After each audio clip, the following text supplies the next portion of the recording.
away, days burn, disintegrate, years roll along and fade. Don't let them slip away. Right here, right now, today. These are the good old days. Right here, right now, today. Hey, these are the good old days.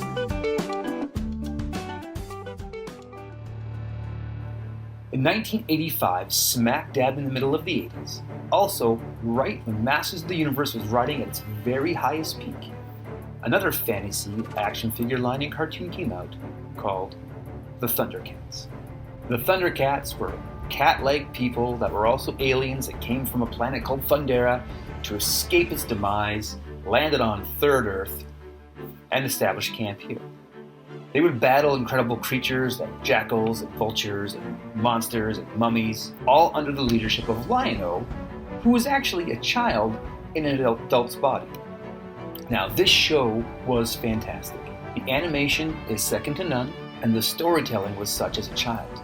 It was the first cartoon I remember where the events of today's episode will impact the events of tomorrow's. It was fantastic. And the toys that came out as well were great. They had battle action, they had bright popping colors, they had action features, they had cool weapons. They were awesome.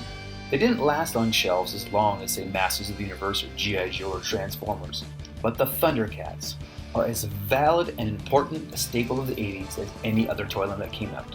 If you take a one look at Lion-O, you think 80s awesomeness.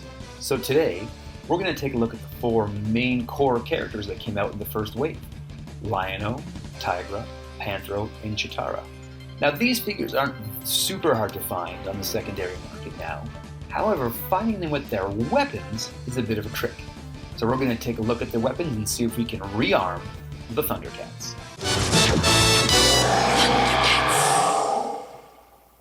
Alright, so we're going to start with the most iconic Thundercat, Lion-O. Now, luckily mine had his gauntlet intact. He's just missing the Sword of Omens, his iconic weapon. So we're going to head to our Flash print software, and we're going to try and design up a Sword of Omens for Lion-O.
Alright, now once we have our 3D model of the Sword of Omens built, we're going to print it off. I chose to print it off in red and then paint the blade and eye of Thundera silver, as opposed to print it off in silver and paint the handle red. Well, that's because that's how the original toy did it, but also paint will wear off as the figure holds onto the handle. So to paint it, I'm just going to use this silver marker, or silver paint marker we have here. They seem to work out well, and we'll see how it goes.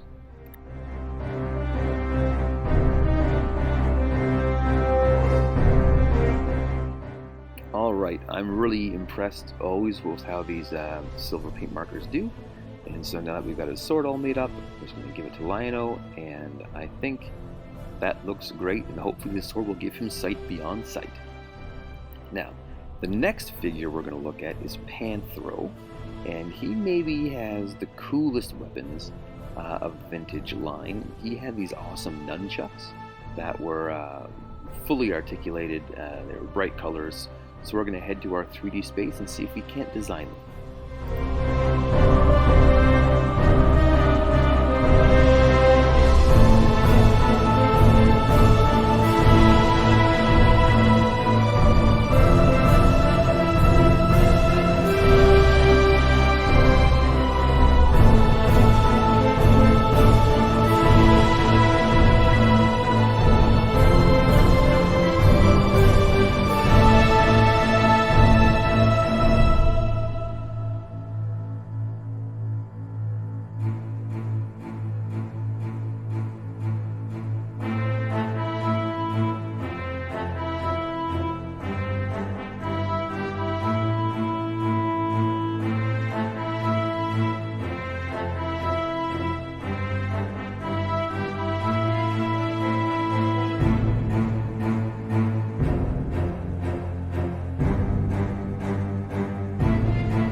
have our paws, our nunchucks, and our chain designed up. We're going to print them off. Now I chose to print them off in 3 different prints as opposed to painting anything at all. So we have the one end of the nunchucks in red, one of the ends of the nunchucks in blue, and those prints came out nicely. And then the black chain, we printed off a section of that black chain and it came out real good as well.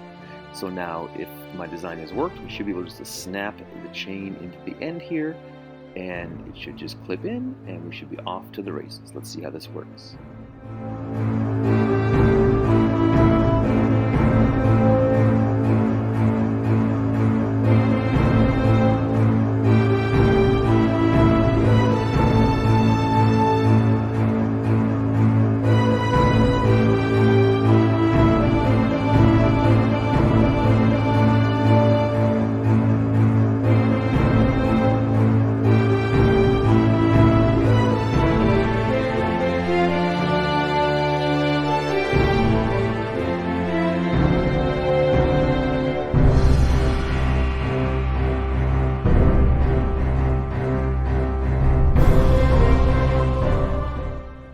Next up is Cheetara.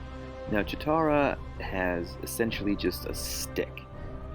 She had a bow staff for fighting, and she is cursed with the action figure problem of, if I don't have my staff, my hands look really weird posing position.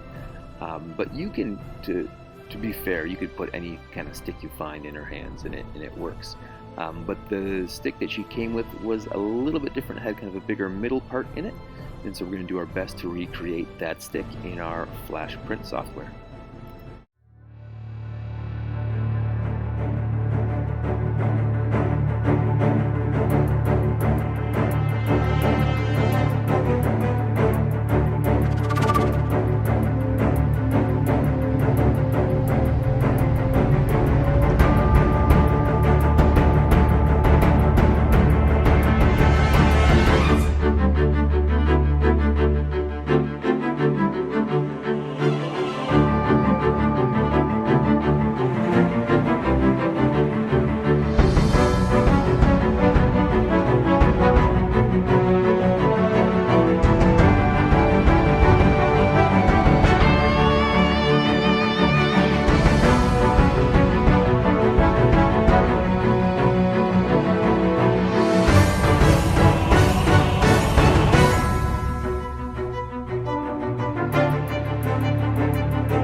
And again, it's a very simple design and simple print, but once you print off that bow staff for her and it's to the right specs, and you snap it in her hands, she looks like she's ready for the shelf and ready for battle.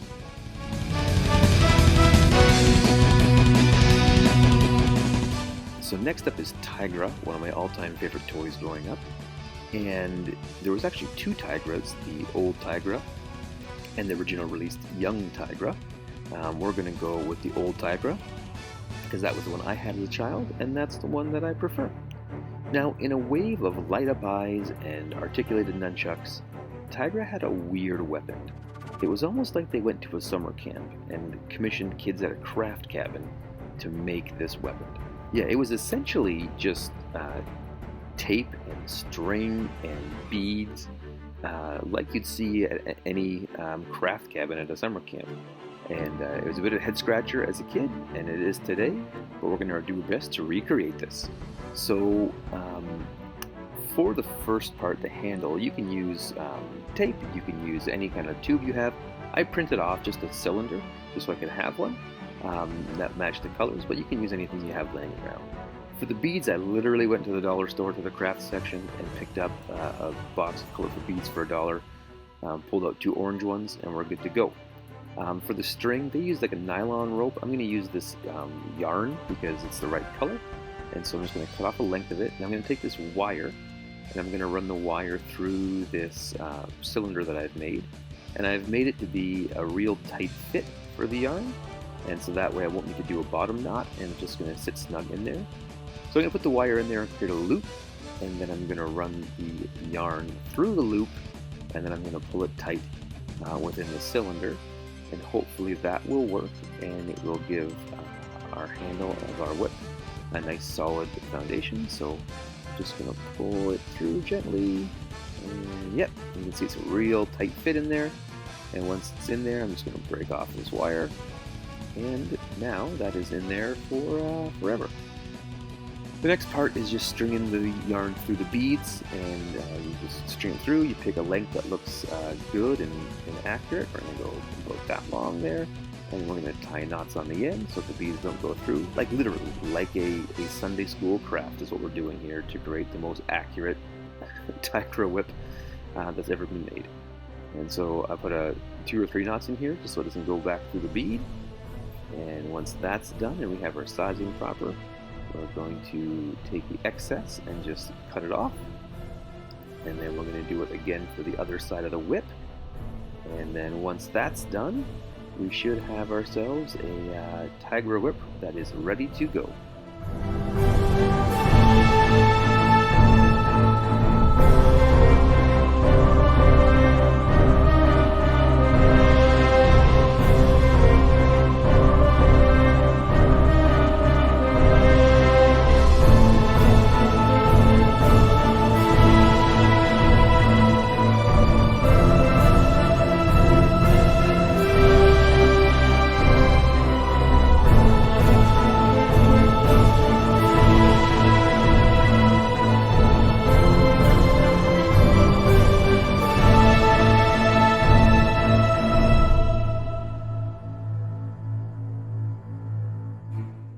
Now those were the 4 core characters from the first wave of the Thundercats line, but to me there should have been somebody else included.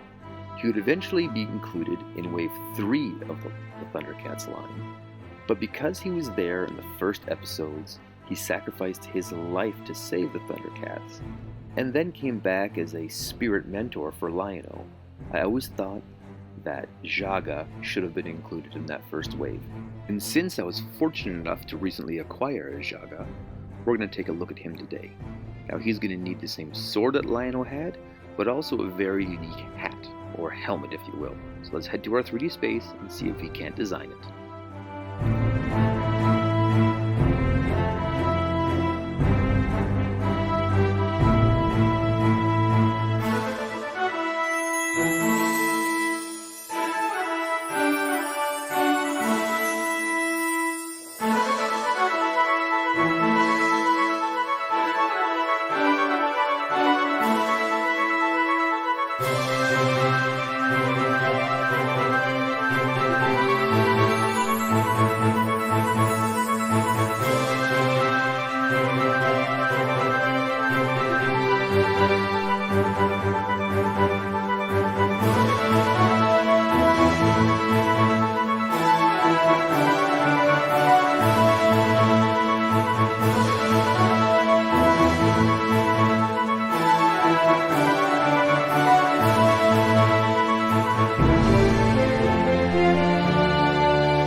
Alright, with a little bit of tweaking here is our final design of our helmet, and it should just fit right onto his head. Perfect. Now it needs a little bit of paint because it had that greenish gem in the front and then that maroon kind of sections in the top of it. So we're just going to mix up some paint and we're going to give it a quick paint job here.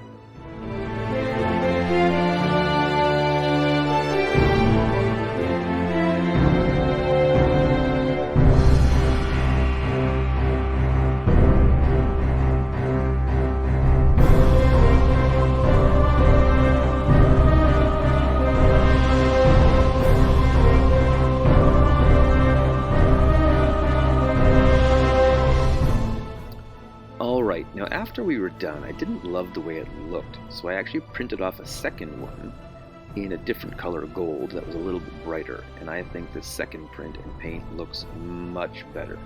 So that's the one we're going to use, just to give it a little lighter color, closer to the original yellow. And again, it just fits right on his head. And Jaga is ready for whatever comes his way.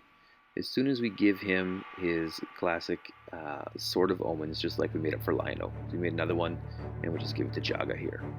And he is all set to go.